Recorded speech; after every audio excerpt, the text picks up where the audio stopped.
So, what has your experience been working with these teams in terms of the transformation that fresh graduates who are coming into this ecosystem of data driven jobs, what have they needed to adopt, and how do you kind of ensure they are trained and ready for the real world? Well, there's one thing that you can't train for, but I think is essential in the DNA of any individual that sits within this domain or space, and that is the element of curiosity, right? I think any individual who comes to the table and has aspiration of becoming a data scientist must first do an internal check to say, am I actually a person that is curious? What is your definition of a good data scientist or a good machine learning engineer going forward? The journey of a data scientist, the recognition that the proliferation of tools and technology will be expansive, no matter, irrespective of the landscape or the environment that you sit in.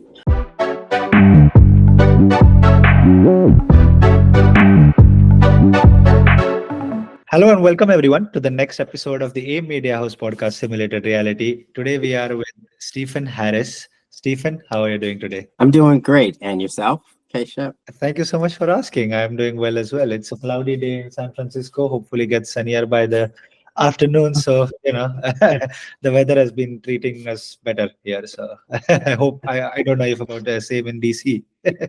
Yeah, it's interesting. The weather here in DC is quite sunny, as a matter of fact. It's a bit chilly, Yeah. which is, I guess, normal or unusual. I'm not sure, but it's a beautiful sunny day here in the DC area. Fantastic. So, Stephen, before we start into the topic, I wanted to ask you to help understand our audience understand your journey in the world of AI. I think you've done a lot of interesting work. That's why I didn't want to narrow down your designation to something one. I just wanted to kind of keep it open.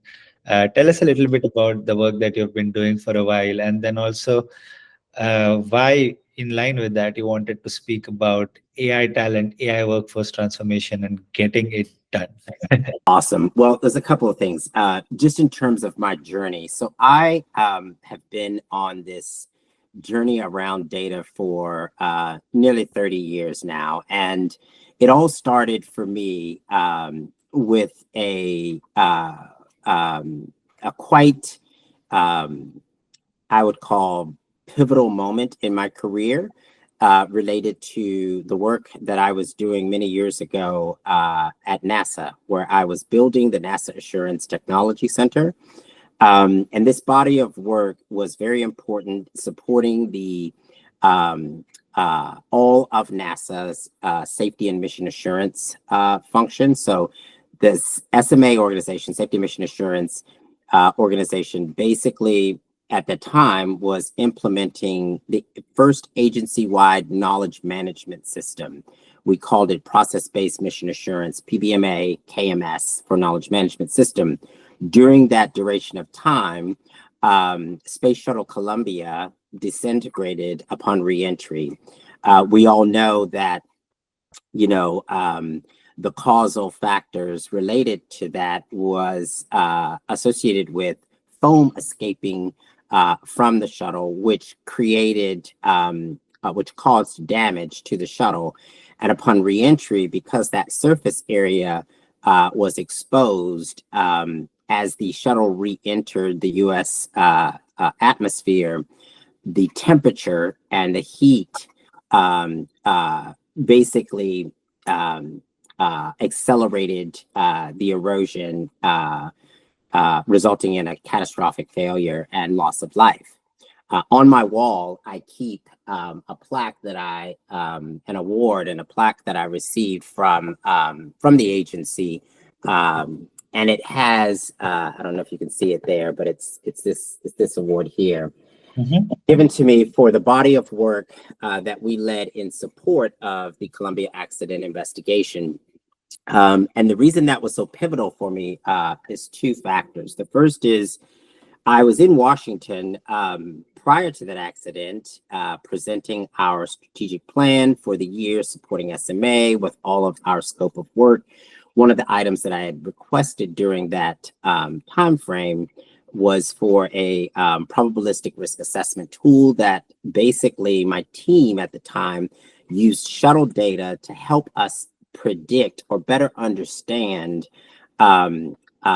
where we would have impending risks, to give us better insight, to predict where we potentially might be entering into a zone where we have factors that would lead to catastrophic failure of any particular mission.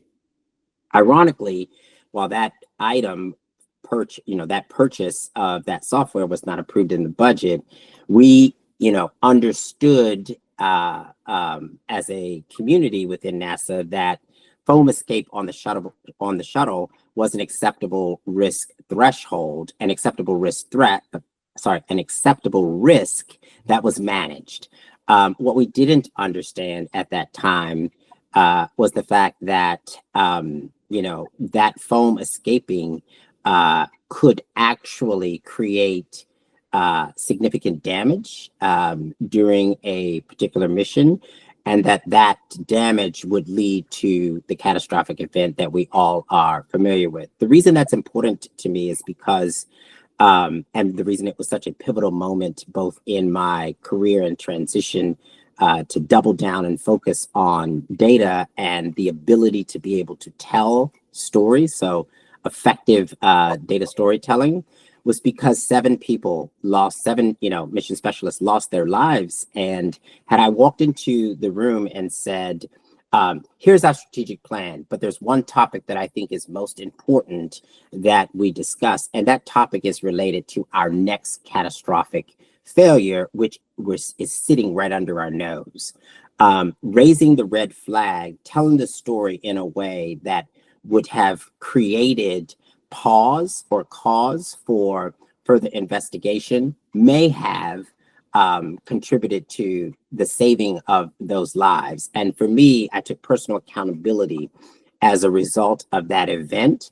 And for the next 11 months during that time, where the Columbia Accident Investigation Board and the Columbia Task Force were assembled, I was at the center of enabling that investigation, and all of the members of the Columbia Task Force, which I was a member of, and the Columbia Accident Investigation, as they assembled all of their findings and created their report, which went on to Congress.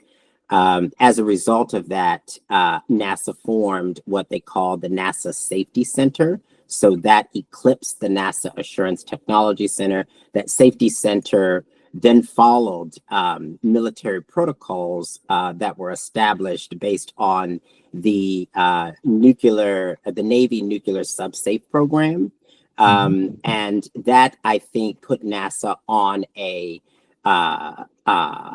declared sort of mission in terms of how safety and mission assurance and the execution thereof around the future space program, and all the archetypes of that particular program were then emulated and brought over and established for NASA. I exited at that time, but the thing that rings true and stays in my mind is, at that time we were doing data work, if you will. It was under the umbrella of knowledge management. Today, I think that work is still relevant. And in all that I do, I, literally remember this program as the founding, pivotal, game-changing career moment for me, and have ever since been committed to data analytics, the world of AI, which is not new to me, although it's all the rage in the marketplace today. I think there are significant elements around how enterprises, organizations, communities, we as individual consumers need to be mindful and understanding the power that sits behind this particular technology and all of its capabilities.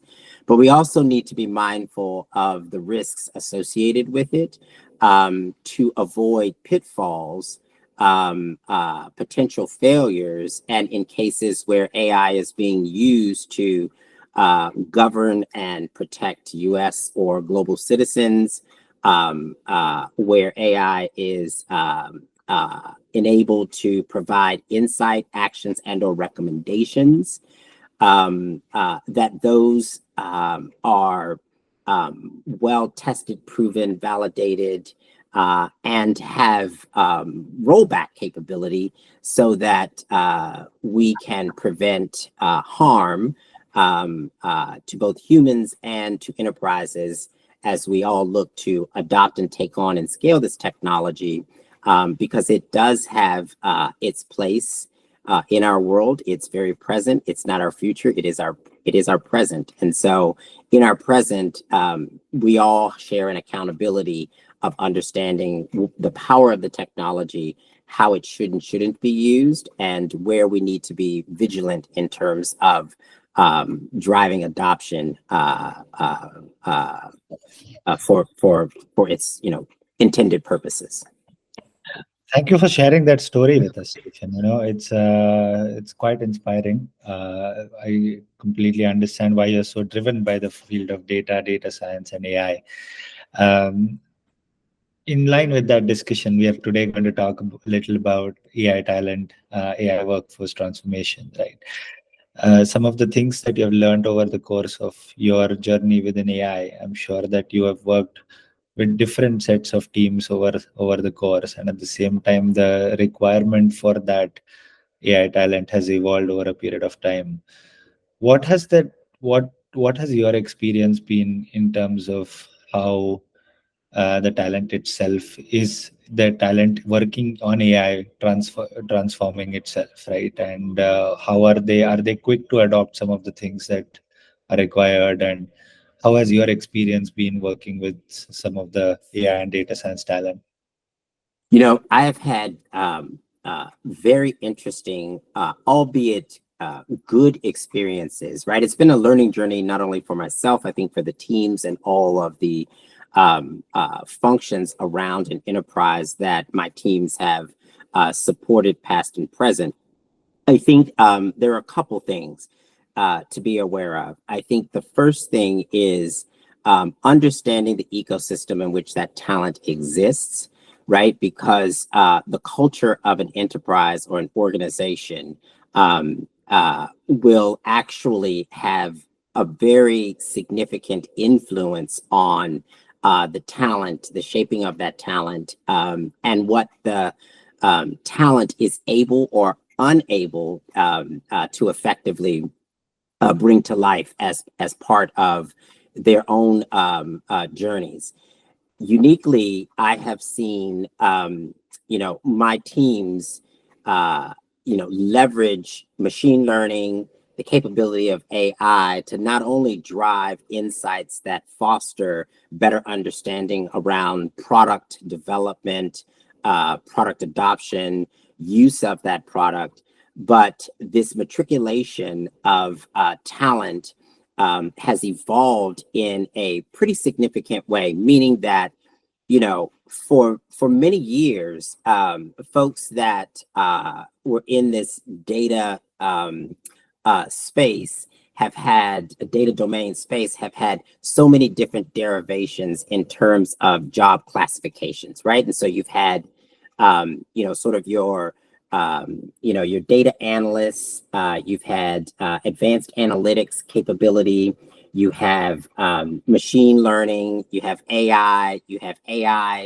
engineers, you have ML engineers, you have data engineers. And so that vast, broad sort of variance around those skills actually are all elements that I believe layered, with, sort of strategy that sits around that capability to help drive, prioritize, and inform what they are producing as a product, right? Because I view the AI capability data in its entirety as a product, but also as a service, right? And so talent that is assembled in a way that allows you to curate both the talent around a particular vision, mission, set of goals in the evolution of creating product, in the process of establishing,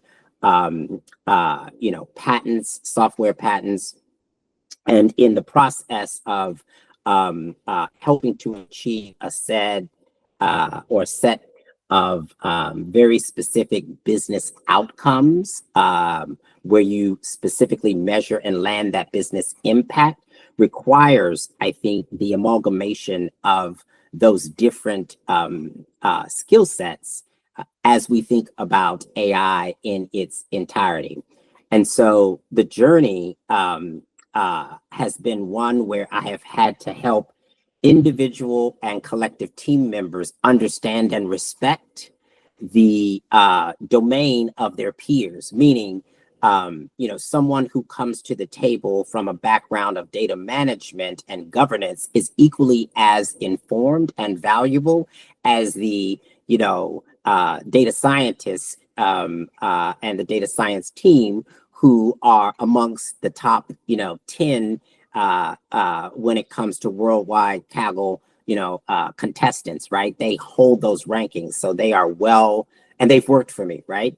And so getting them to understand and appreciate the value that each bring to the table is equally as important as is my role in ensuring that the leadership, the C-suite, and those that we serve in the community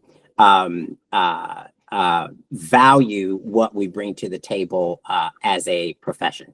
Fantastic. And so while you explained very well the array of data roles and the significance of a lot of your teammates understand the difference between these and understand some of the intricacies of different roles and what they bring to the table. The other question is the work itself has evolved a lot, right? While when I was a data scientist in 2015, I used to do mainly dashboarding work. It was a lot of querying. Today, majority of that has been automated to a large extent, and a lot of the work has been today is being focused on generative AI for that matter, right?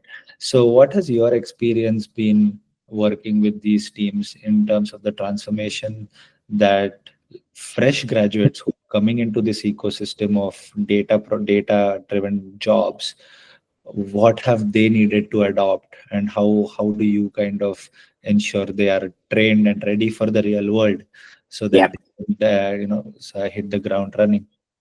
Well, there's one thing that you can't train for, but I think is essential in the DNA of any individual that sits within this domain or space, and that is the element of curiosity, right? I think any individual who comes to the table and has aspiration of becoming a data scientist must first do an internal check to say, am I actually a person that is curious? Do I seek to understand when something is not prescribed, written down in a journal, in a book? Can I, uniquely go on a journey and endeavor to learn, understand, dissect and break down a problem, and then think about paths to solutions? And I think that at the core is the very first enabler for anyone that sits in this discipline that wants to be successful. It's all the hype and rage today, but it is, largely a domain and discipline that is founded in the space of applied mathematics, right? And so it's like, how do I take applied mathematics and make it work in an ecosystem for healthcare or for finance, or right? And so you pick your trade, or you pick your business domain or area, and essentially it could be product development and product creation. It doesn't really matter. I think the foundation essentially needs to be wrapped in this element of DNA called curiosity. I think as an explorer of this particular space, jumpstarting your career in data analytics, data science, and evolving into this world of AI requires one that is committed to the journey. And as a leader, it is my responsibility to ensure that newcomers to the table are married up with seasoned team members that can help curate a learning journey that gives them exposure to not just only the technology and the ability to put hands at the keyboard for development, but that rounds that out with a business understanding of why we do what we do, why it really matters, and the essential components of how we ensure that what we are delivering has the ability to make impact on the business, that the value is well articulated and understood. It is more than just perceived, it is actually realized. And the ability to, again, going back to my days from learnings at NASA, tell the story, right? And so it's not just about presenting a set of results to a said business leader. It's about interpreting those results in business context so that both the recipient of the product that we are delivering understands the value, appreciates the value, consumes that in a way that is useful for them to decision and act on. And I think helping the workforce transform in that way requires those sort of critical tenets when you think about the journey. So it's more than just having a career map and taking courses and passing, internal exams. It's about inserting yourself in an environment where you can actually thrive as an individual, but also collectively as part of a team. And that team, is able to use its talent to bring value and benefit to the enterprise or to the organization in which they are a part of. Fantastic. Let's also talk a little bit about the role of technology, right? AI tools are impacting AI professionals, right? The workforce is impacting, the AI workforce is getting impacted a lot by what AI is building. Like today we have ChatGPT, Claude, and so many other tools in terms of building code.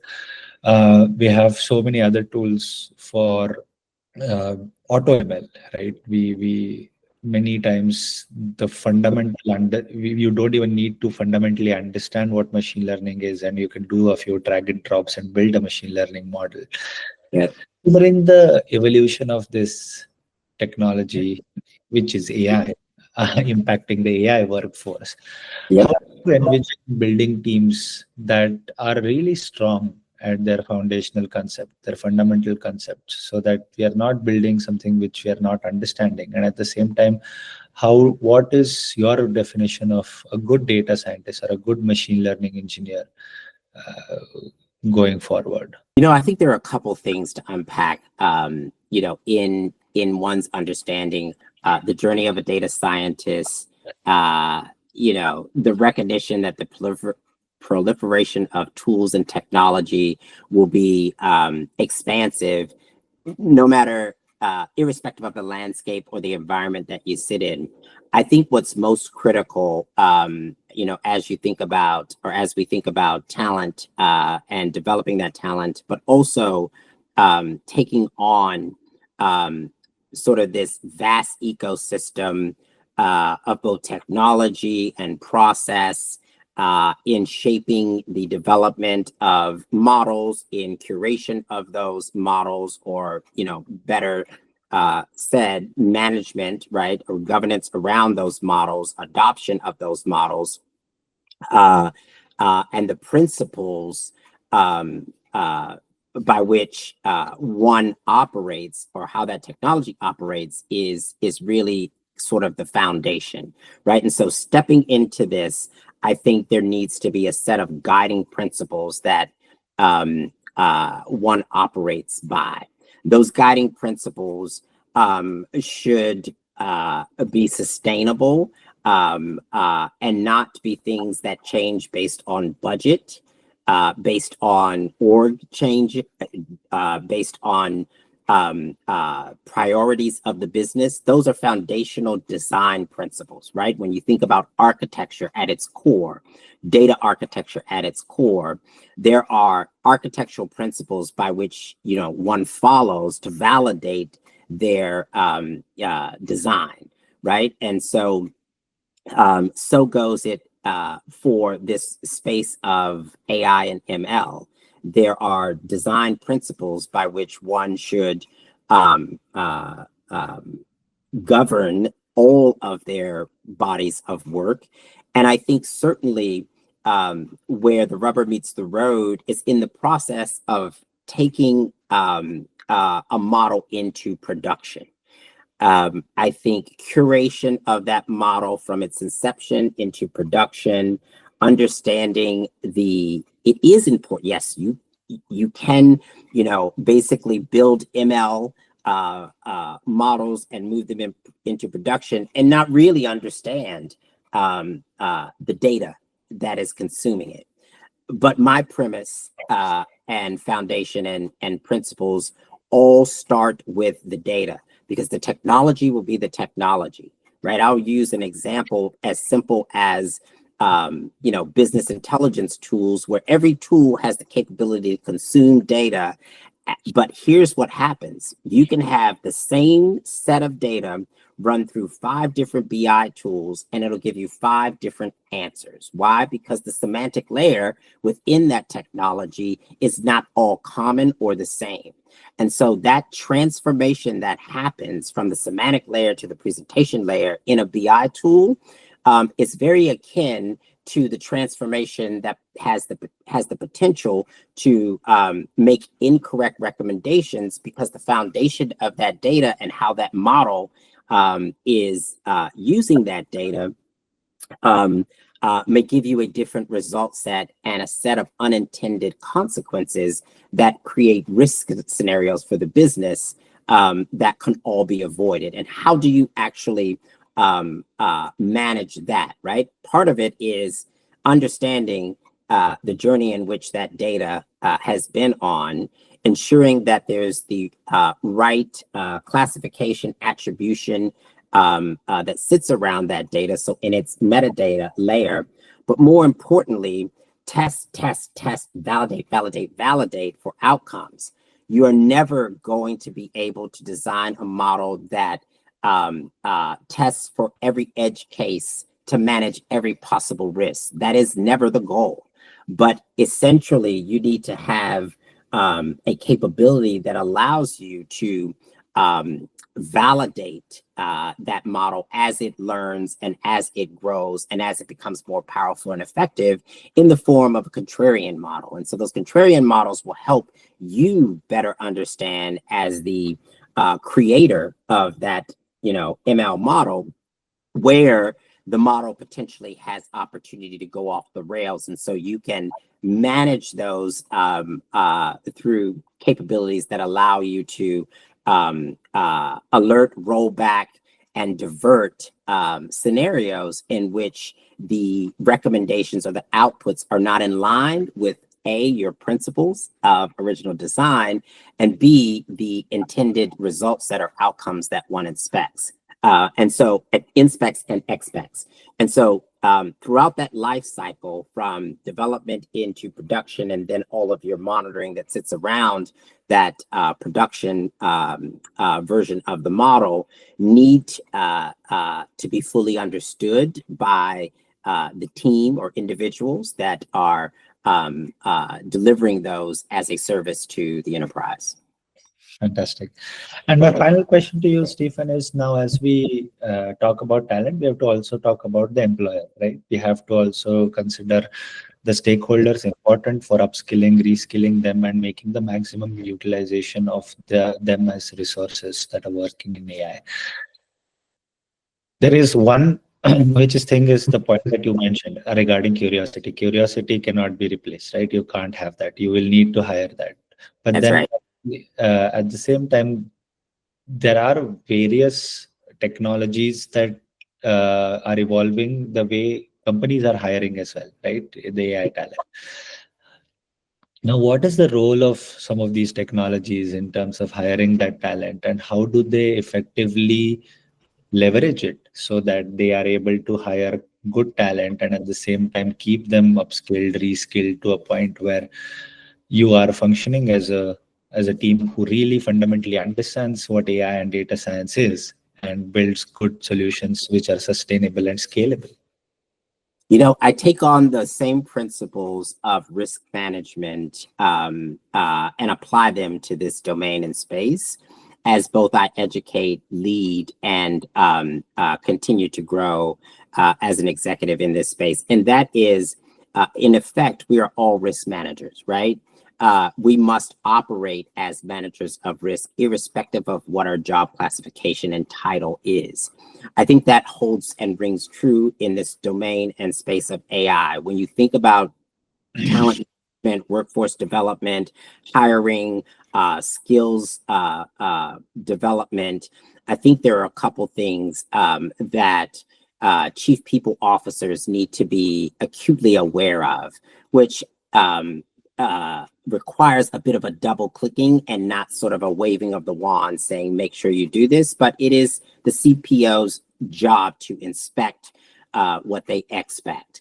And that means if you are acquiring technology that has embedded AI capability, and that capability is part of your, applicant tracking system, your ATS, and that capability has not been fine-tuned to your business process, to your priorities, to what's important to you as a enterprise, you are putting your organization at risk for bias that becomes inherent in the model because the community of talent that floods that applicant tracking system is training that model.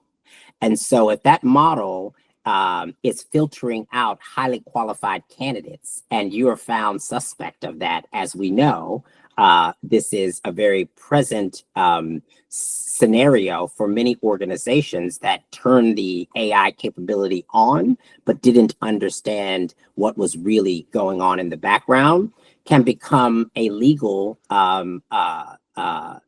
a significant legal matter, not only for the enterprise, creating risk for that enterprise, but also has the potential to impact your reputation in the market as an employer.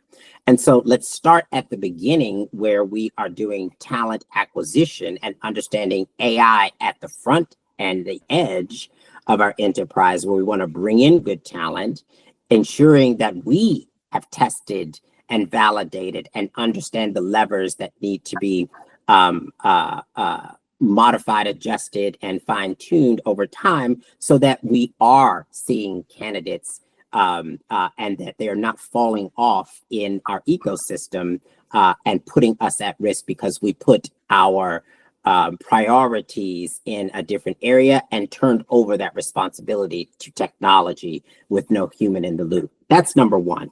Secondly, I think there's an internal responsibility because there's fear that AI will replace jobs. And in fact, that may be true. So let's deal with that. But what does that mean for existing talent? I think it's opportunistic. And I think chief people officers and C-suites need to be thinking really, really have strategic intent around how do we evolve the workforce and leverage the knowledge of these seasoned individuals or developing individuals so that we elevate and train them to not only be curators of the technology and governors of the technology, but that we help them to think more strategically so that we can leverage that talent in a much more effective way to drive business value and impact as we continue to evolve and scale the technology for many different use cases across the enterprise. In effect, reimagining how AI sits at the center of the enterprise, almost as a center of excellence, driving operational efficiency, reducing business risk, curating product development in every domain, improving our financials, helping us with regulatory response.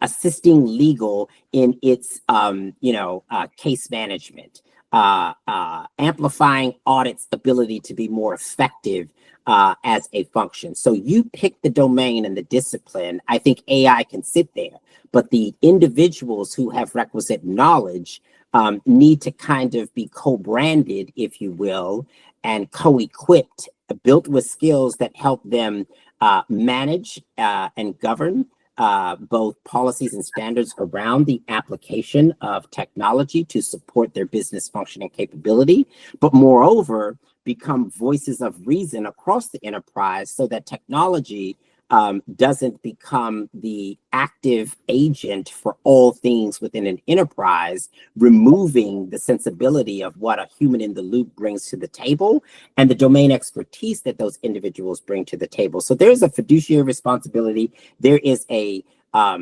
workforce automation and transformation responsibility that sits with the enterprise.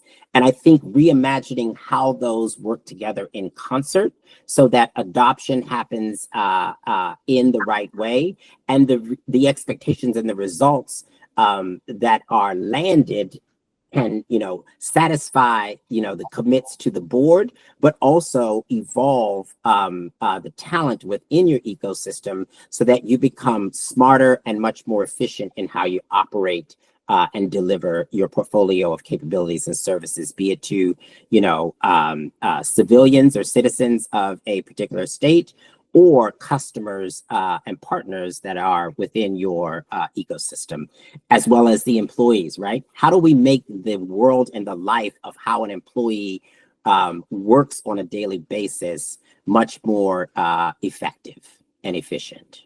Fantastic. On that note, Stephen, thank you so much for speaking with me. It is very clear how passionate you are about the subject. And thank you for sharing that enthusiasm with us and some of the work that you've been doing and your insights. I'm sure they're valuable to our audience. Thank you again. Absolutely. It's been a pleasure. The world will be a better place with curiosity and knowledge applied in the right way to deliver AI. Fantastic. I'm going to quote you on that one. Awesome.